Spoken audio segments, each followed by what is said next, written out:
سلوى تلك فضل دكو سبتا تلك سبسكرايب صار ما عند الشيكة يا دي وضع شيكة سؤالي قاعد تبسي gabadha waxay tiri magacaygu waa Faadmo waxaa laygu yiri sheeko idan rumaysan karin idaba iigu dhacday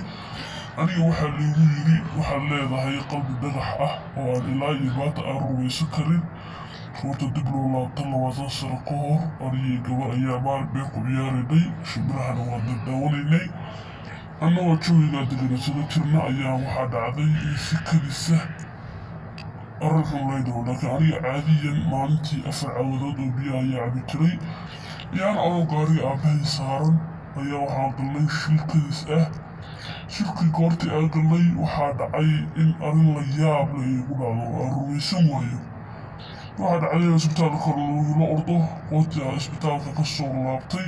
ayaa waxaa isku arkay arrin cajiib ah waa arkay inay indhahayga hoostooda waxay cunayaan goortii hooyada iga caawisay iga soo socoto waxaa arkay in aan ooyayo daymon taasoo ah fajacaya afgariirka ku reebay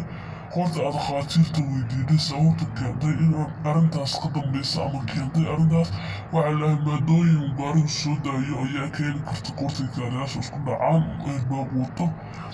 marka waxaa dhacday in aniga meeshaas ka niyad jabo balse dad badan oo ayaa igu yiri waxbaa ka niyad jabin oo wax aad iyo aad u fiicana daymon badaltay dad badan ayaa maanta waxay quutaan adigana meesha aa ooyaysid ilaahay ku barakeeyo dhaheen anigii laakiin kuma qalcin waxaa dhacdayna 4 shay oo kala duwan maanta qabto Soomaaliya ilaa mataqaana timayga shalaysto waxyaalaha qabta biyaha cabo marka intaas waxaa keeni karta in qalbigaagu dhuuxoobo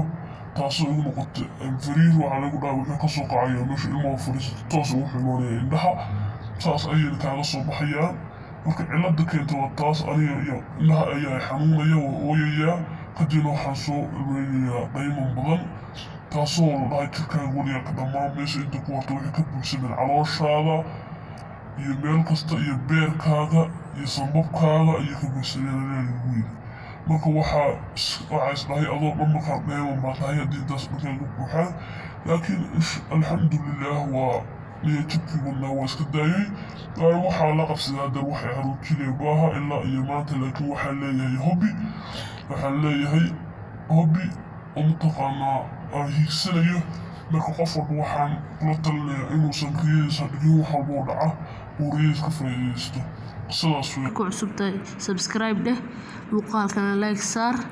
aad iyo aad ayaa u mahadsantihiin halkan waxaan kugu soo gudbin doonaa sheekooyin badan